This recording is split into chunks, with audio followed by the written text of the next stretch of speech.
What can a stripper and an exhibitionist teach us about marketing? Stay tuned and find out. Being an entrepreneur sounds like, yes, another new client. I did it. But it can also sound like, I am really not understanding this technology, and I'm feeling so overwhelmed. Am I even cut out for this?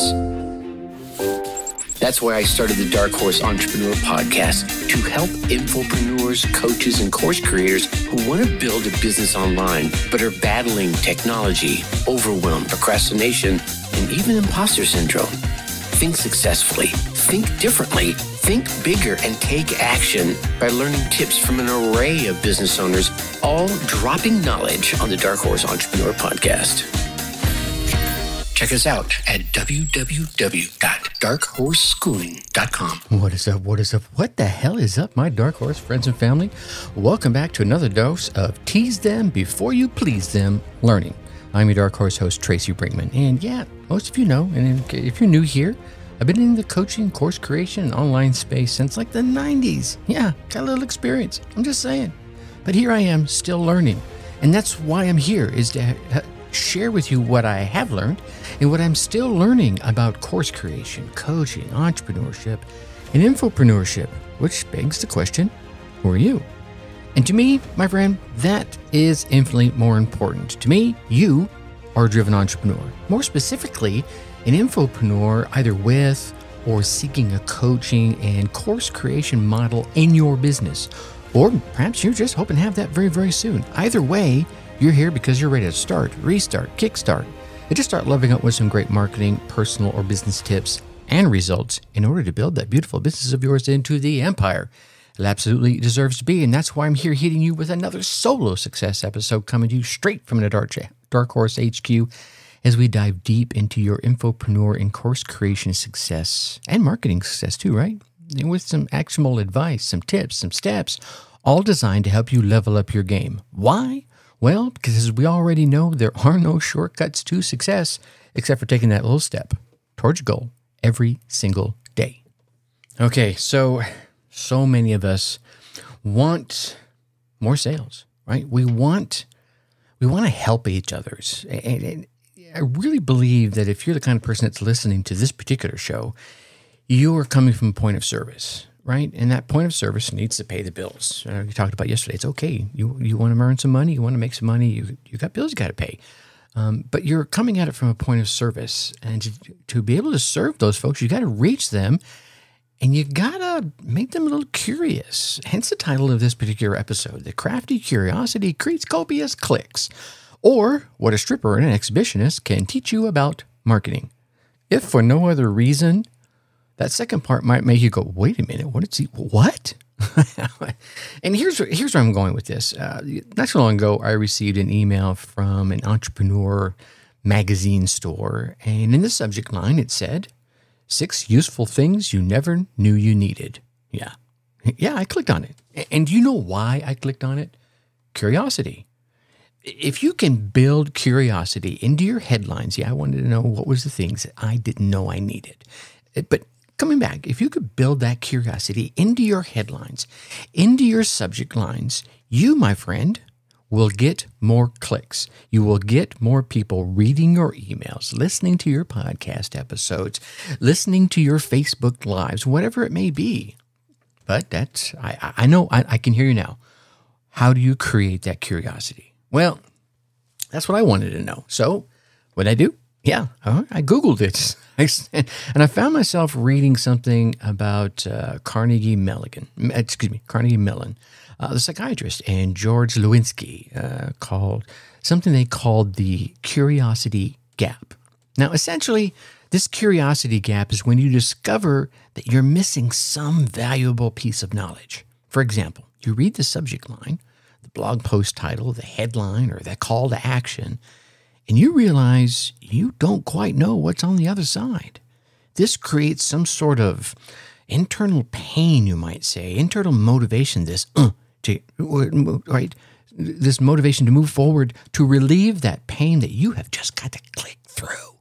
You have to discover what you're missing. Now, a follow-up study from Caltech shows that curiosity increases to a point as knowledge increases, then it drops off. Okay? It's the lack of information that creates the curiosity. Ooh, it's magic dust right there, right? And when a significant amount of information is received, well, obviously then the curiosity decreases. Now, for those of you who are as long in the tooth as I am, you'll remember a show called Let's Make a Deal. And I believe they actually did remake some of that, a version of that show. And I'm going to be honest, I didn't watch the remake, but I can talk to the old version. So ages ago, there was a television show called Let's Make a Deal. And it was really kind of cool because the people would dress up in these outrageous costumes and sit in the audience. And the reason for the outrageous costumes was in the hopes that the host would notice them and ask them to play the game. Right? There you have it. Bing, bang, boom. I'm going to create the most outrageous costume or outrageous sign. So the host would see me and come over and say, hey, let's make a deal. Now, when the contestant played, there was so many different silly games. Among all the other silly things that they were asked to do, things like choose a box, A, B, or C. And that box could be right in front of them. It could be down at the end of the aisle from them. It could be up on the stage, depending on the size. Or maybe it's, doors 1, 2, or 3, or A, B, whatever it is. Now, there was usually a combination of either awful stuff in those boxes and behind those doors, or completely amazing items where you're like, oh my God, I would stop right there and go home a complete winner, right? Now, it was the curiosity gap that would keep me watching this show and keep so many millions of others watching this show because they, just like me, had to know what was hiding behind that next door, inside that next box, whether or not the contestant chose correctly, because they were offered, hey, you've got this amazing Mercedes-Benz or Hyundai or GM, whatever the vehicle was, or do you want what's inside this box? Now, mind you, given the show, just because the box is smaller than the car does not mean it wouldn't be better, right? It could have been a little card that said you got a $10,000 trip to, around the world or whatever it was. All those doors, all those boxes just kept coming too. So it created this continuous roller coaster of needing to know, needing to find out, and needing to know it all over and over and over and over again. The show was silly, it was stupid, but it was highly addictive. And I think that combination of things is what made it highly successful. So what are the things that you need to know or need to create curiosity, or even better, curiosity on demand?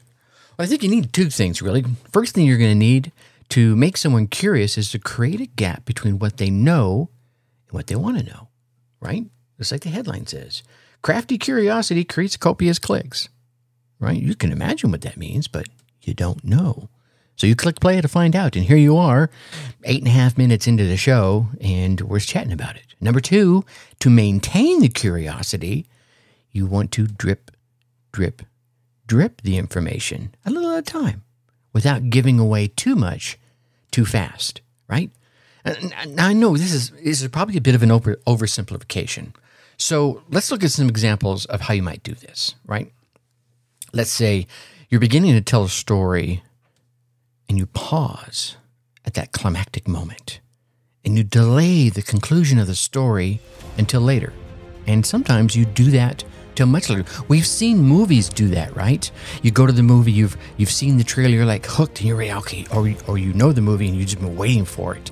And they start the movie off at probably one of the most action-packed, almost like climactic moments.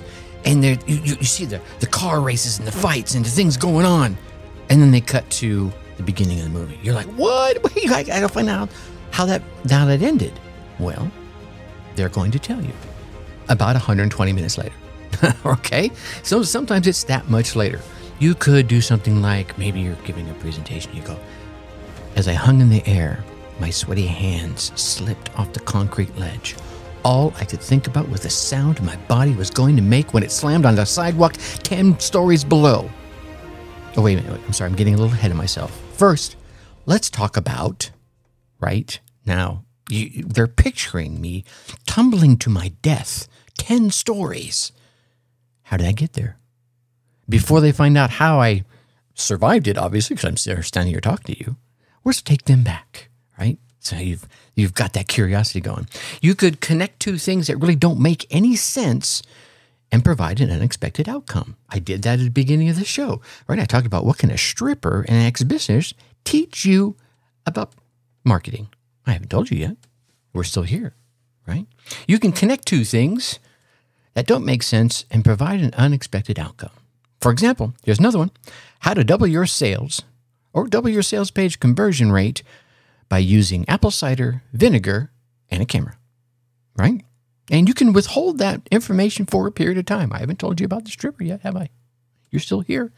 We're at 10:51 and counting, right? You can hold it for a period of time. I'm going to reveal the exact 3 words that will make any man fall in love with you or woman. But before I do, I need to tell you this story. Huh? Now you're going to withhold that information. They're waiting to hear those 3 little words. And you might introduce something new to the readers into their knowledge or previous. You want to introduce something new to the readers that their existing knowledge or their previous experiences cannot explain. Here's an example of that. Instead of paying for traffic, get paid upfront to drive traffic to your own website and your own offers. No, okay, seriously, I know I just made that one up, but I need someone right now to figure out how that works because somehow it sounds like it could, and I'm super curious about how it could work. Aren't you? Yeah, you get me? All right, let me leave you with let me give you a few tips for creating curiosity. I would highly recommend that you start a curiosity swipe file. Now, many of you know I'm an avid journaler. I like to journal. I keep my little journal, my little book around with me everywhere. And most recently, I used the audiobook called The Bullet Journal. Highly recommend it for anyone who enjoys journaling or has toyed with the idea of journaling because I have gone through journaling, my goodness, since the 80s, 90s. And it's changed, and I've tried various different journals. This is a quick sidebar. Sorry for everybody that's waiting for the curiosity piece. But I found this audiobook, again, it's called The Bullet Journal, to be the most flexible system around. So go check it out. Anyway, and I say all that because that's where I'm building my curiosity swipe file. When I see something that is an amazing headline or something makes me think of a sentence that provokes my own curiosity, I write it down into my curiosity collection, right? It's just a little couple of pages in my journal that wherever I hear something or see something or just think of it myself, I write it down. Now, you want to make your information personally relevant. Here's an example. The secret ingredient to killer brownies. Well, that's interesting. But you will make the best brownies of your life with this secret ingredient. That's more personal. Oh, because as I'm reading, imagine you're the person that's reading that. I'll make the best brownies of my life with that one secret. Okay, let's try that out. You want to offer the promise of something worthwhile to the recipient, to the reader, to the listener, whatever it is. Use visuals to create the mystery and the curiosity. If you'll notice the recent podcast episodes, I've started, I took my face off of there. I know I'm good looking. I get it. But you're not interested in my good looking face. You're interested in the content. And so I started adding a simple graphic and some words that would tease that content, raise that curiosity. And I've seen a little bump in listenership. There you go. So use those visuals to create mystery and curiosity. Be different. Everyone else keeps their face on their podcast artwork. On my main page podcast artwork, it's there. But on the individual episodes, because I figure if you're interested enough to look at the individual episode, you don't care about my face. You want to know what's going on inside the episode, right? Be different. Don't use material easily found everywhere else, right? You've heard me mention this a number of times where you go out and you do your research and you add something that's uniquely you.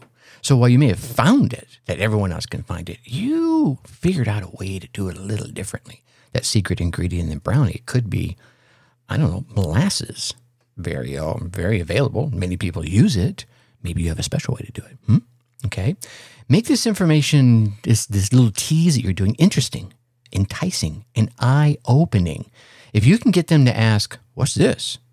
The click, that'll just happen. And your job, my friend, is done. Now, I know, why is curiosity important in your marketing? Well, it increases the clicks of your emails. Number one, right? It gets people reading and consuming your content. So this goes beyond just emails. This could be out there in your social media because it increases the engagement in your social media.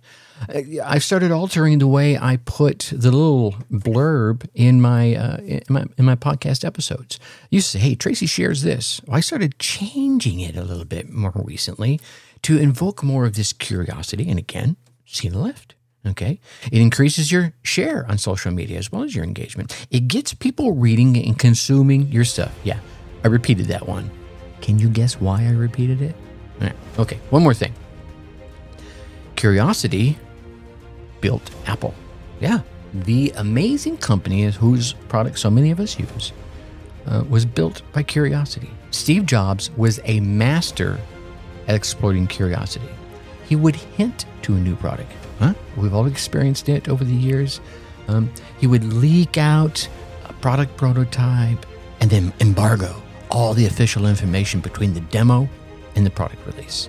People would go crazy. They'd go nuts with their interpretations, their speculations, their thoughts, their wishes, their hopes. They would discuss the new product on social media and create all this buzz. People by then had millions of people ready to buy the product before the product was even released. Curiosity built Apple. All right, so let's get around to curiosity and the stripper. Dun, dun, dun. Now, if you all remember about creating curiosity, if you remember anything, I want you to remember this. It will be enough to vastly improve your marketing skills. Just, if you can invoke curiosity, that will be enough to massively improve your marketing skills. So here's what I want you to do. I want you to imagine two strippers. Now, keep this G-rated. I will keep this G-rated. You're happy to do whatever you want in your mind. I'll leave it to you to fill in the blanks here. What they look like, what they're dressed like, what they're not dressed like. Can you see the two strippers in your mind?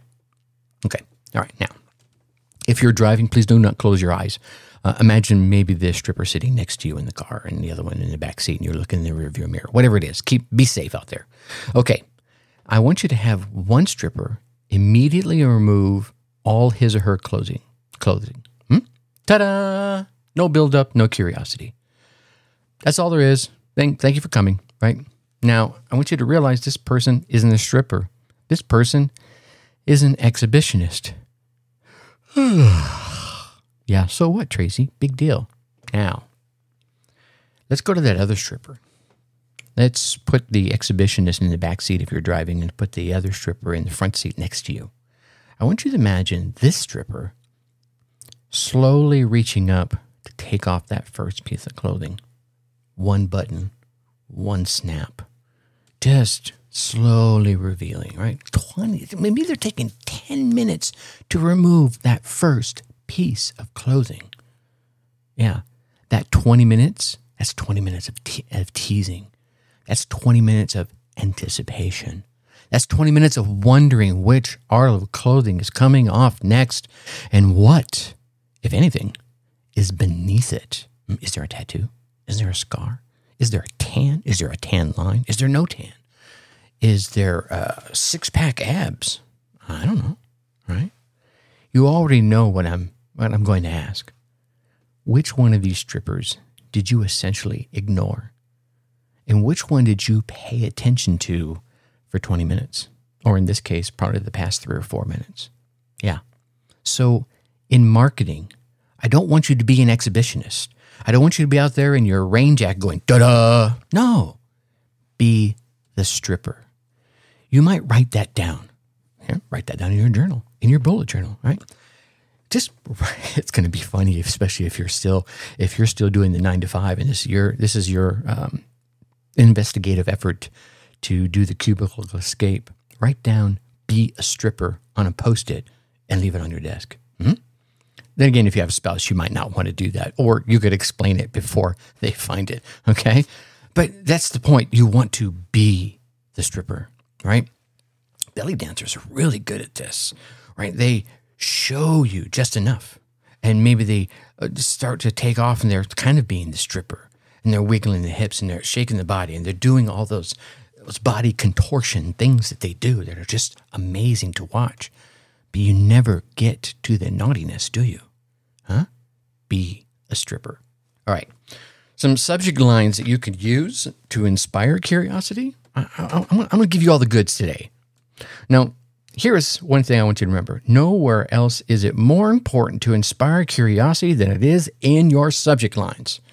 If people aren't curious, they're not even going to open the damn email. They're not going to read your message, and they're never, ever going to click your link. If they don't open the email, they're never going to know there's a link in there, right? It all begins with creating that curiosity in those few words that they see in their inbox. They always see the header and nothing else. They'll see that header. So let me give you a few subject lines that you can start. You can start with, right? Simply replace some of the words with your own words. For example, kindly don't open this email, right? There you go. And you could replace with open this email to kindly don't listen to this podcast. Kindly don't pay attention to me. Kindly don't whatever. All right? It could be coming in. Kindly don't go to bed. Do this instead. Kindly don't join us unless you have what it takes. Kindly don't run naked through the streets. Yeah, I wrote that one down because I opened that email. Okay. Here's some other ones. 80 likes to 4,508 likes. Say what? And you can change those numbers, right? You could say 1 like to 100 likes. And then say what? Okay. Then here's another one. Black Friday shoppers are the worst customers. And you could replace that with any event, any sales event, right? Valentine shoppers are the worst husbands. You know, Valentine shoppers are the worst wives. You can replace customers, or you can replace Black Friday shoppers. I have a whole bunch of these. Maybe I'll just put these in the show notes so you can go review them after listening. I'll drop you a couple of more here in case you don't want to do that. But what I'll do is I'll put a link down in the show notes so you can click over there, take you to the website, darkhorseschooling.com, and right to this episode's page, and you can see these all listed out. Feel free to copy them, right? Did you hear the story? And whatever the story is, did you hear about Rhonda divorcing Jane? Did you hear that Apple might be sold to HP? Whoa, right? Did you hear? Okay. Are you eating and then you put whatever you think is poison? Are you eating poison? Are you eating vegetables? Are you eating yourself to death? Are you, anything? Let's see. Everyone's going to ask you about, and then whatever about is. Everyone's going to ask you about this podcast episode. Everyone's going to ask you about your underwear. Whatever it might be, right? It's curiosity. I'm scanning down my list right here and go, you've never seen a blank this color. That could be anything. You've never seen a suit this color. You've never seen a podcast episode this color. That doesn't make any sense. You've never seen a shirt this color. You've never seen a blush this color. Huh? Whatever niche you're in, put that right there. You've never seen a gun this color. And maybe you're a gun advocate. I don't know. And again, come back to don't open this email. Don't open this social media post, right? There's a whole bunch of them. I won't bore you with them. The best headline formulas to invoke curiosity. Let me give you a handful of these, and we'll probably end this episode on this. The X best ways to get blank without blank. It's a formula, right? You take that formula and you fill in the X and the 2 blanks. You could get something like the 10 best ways to get ripped without a gym membership. The 5 best ways to increase conversions without testing. Still curiosity there. Here's another one. You're running out of blank. Here's how to fix it. All right? So fill in the blank. You're running out of time. Here's how to avoid missing out. You're running out of energy. Here's how to feel better fast. Okay? Here's another one. You need to talk about blank. It's a blank. Right? And now everyone's going, why? That makes no sense. Here you go. You need to talk about AI. It's a game changer. You need to talk about your business because it's about to double. Oh, I need to know that one, right? Here's one. We'll stop at this. And again, I'll put the link down in the show notes so you can read a bunch of these and their examples. X of the blank you'll find today. What? That makes no sense, Tracy. 10 of the weirdest marketing posts you'll find today, that you'll read today, right? So there's 2 blanks. X of the blank adjective, blank topic you'll find today. X, 10 of the most dangerous foods you'll find in your cupboard today. That's an easy one. I can sit there and fill that one out right now. What never to do blank. What never to do on an angry girlfriend. What never to do in your marketing. What never to eat on a plane. What never to say to that angry girlfriend, right? You feeling me? These can create that curiosity for you. And 2 things I want to leave you with here. And if you're still listening right now, thank you very much. I want to leave you with some more tips for creating curiosity in your marketing. And then the 3 steps to stimulating that curiosity, right? So we're going to go for the first one first. Tips for creating curiosity in your marketing. 1, become a storyteller. Yeah. Stories connect the people. And the best stories arouse curiosity in the listener. Wow, my tongue tripped over my eye teeth once again, and I couldn't see what I was saying. I try to inject stories, whether they're mine or other people's stories, into this podcast frequently to help prove a point, help share a point, help keep you entertained and keep you curious. Remember that people want to connect the dots, right? And when they can't, their curiosity is powerful enough to motivate them to take that next step, whether that's opening an email, going to a link, or reading further, right? Like I said, I'm going to be dropping that link down in the show notes so you can see all of these things listed out for you. Curiosity. When you're building curiosity, use your own words and be authentic. Be you, right? If you're listening to this show for longer than 2 episodes, you're going to know that's one of my mantras. People trust others who seem real. And they're way more likely to read your entire article, listen to your entire podcast episode, or watch your entire video, maybe just because you're being authentic. When you're being you, it's easy to attract your tribe. You're just going to put out you energy, and someone's going to resonate with that energy, and they're going to be drawn to you, not to the fake you, all right? Spend some time on Upworthy or BuzzFeed and see curiosity marketing in action. They do a lot of that. You can leverage some of those opportunities into your business or your niche, okay? People will remember, people remember unfinished tasks better than finished tasks. For example, once you take out the garbage, you forget about it, right? Maybe your significant other has been nagging at you all morning long. Don't forget to take out the garbage. Remember to take out the garbage last night. They reminded you again, okay? But until you do take it out, it's nagging at you to get it done, okay? Start your content with something, anything, that builds curiosity. Remember the stripper and the exhibitionist? Don't finish it until later so that your readers will remember it, or your listeners, or your viewers, okay? Don't confuse curiosity marketing with clickbait. Big difference, right? Not clickbait. Clickbait is, that bait and switch thing. Curiosity delivers on promises made, while clickbait, it doesn't do that. Curiosity is satisfied to the reader or the viewer or the listener because their curiosity is eventually satisfied, where that clickbait, like I said, it's a bait and switch. It's a promise of something fascinating. Ooh, I want to check that out.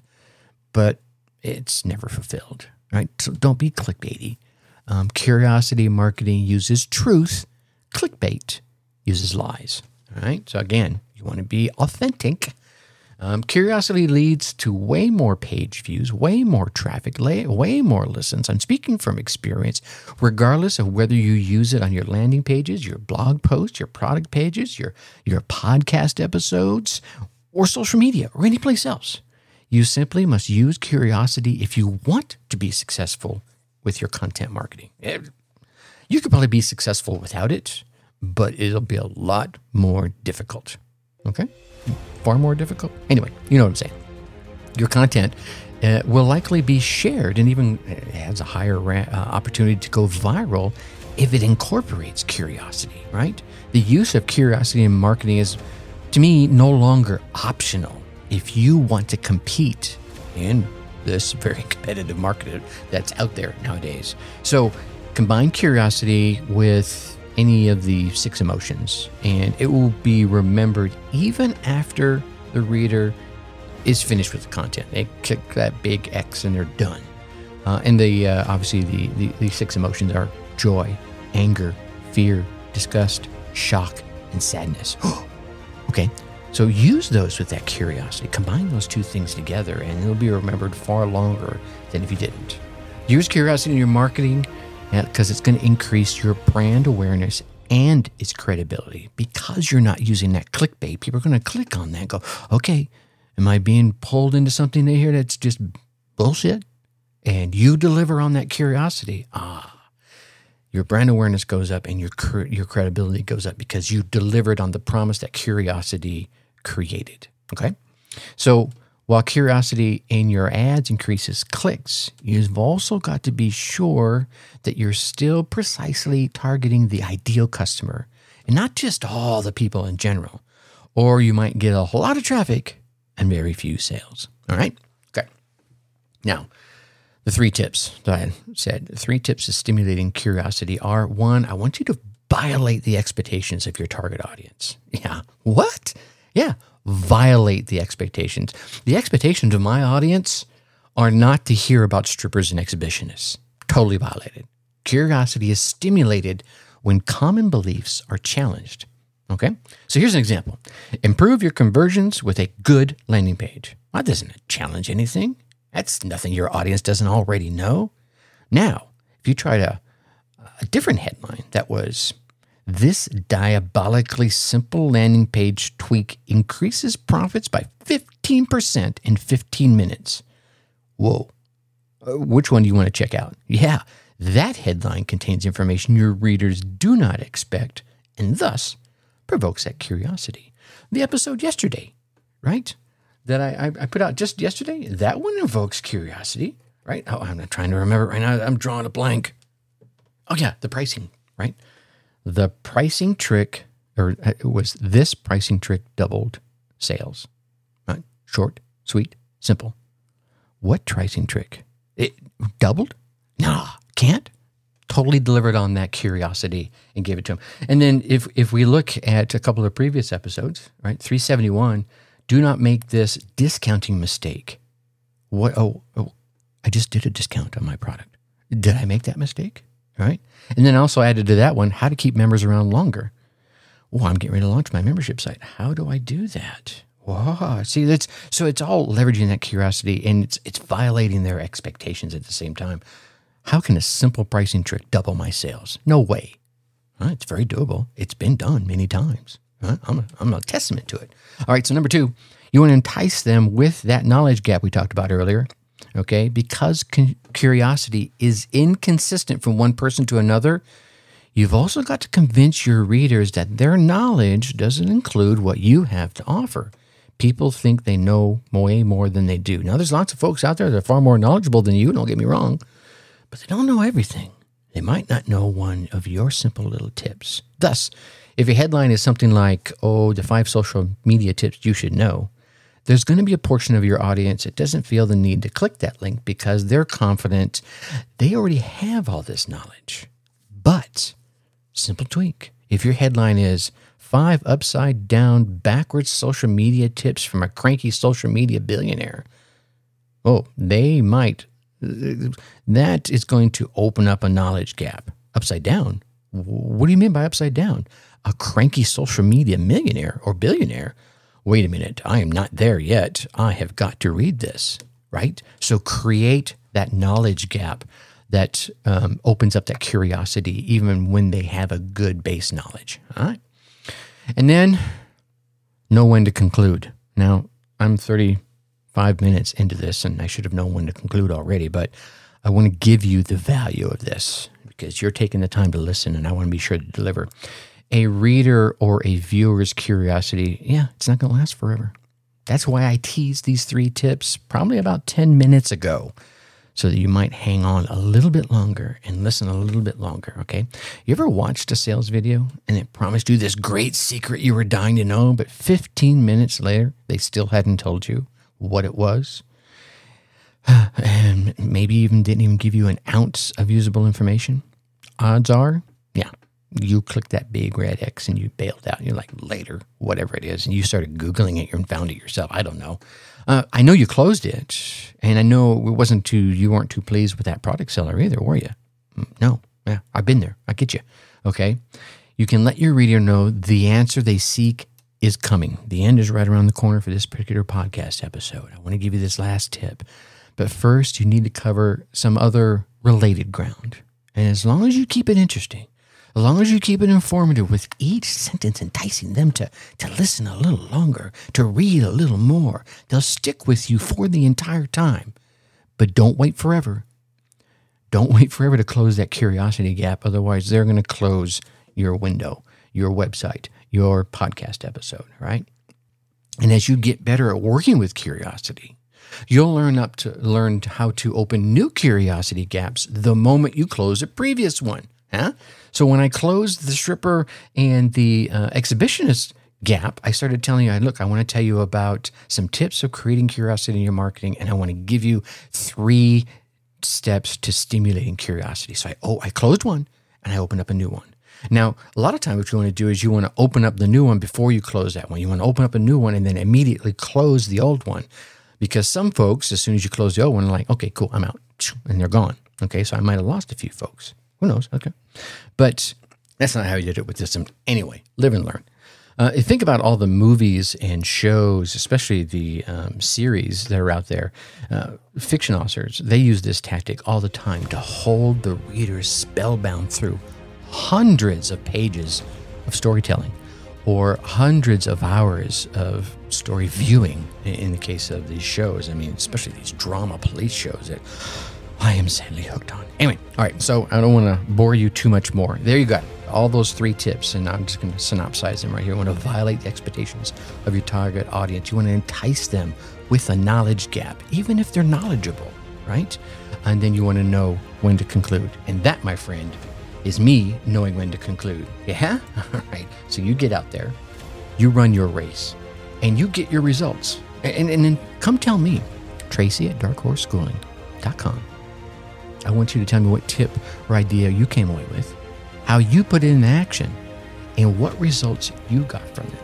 Who knows? Maybe bring you on the show. And with that, I'm going to leave you as I always do. Think successfully and take action. Thank you for listening to the Dark Horse Entrepreneur Podcast. You know this! Thanks for tuning in. Check us out at www.darkhorseschooling.com. All right. My name is Tracy Brinkman.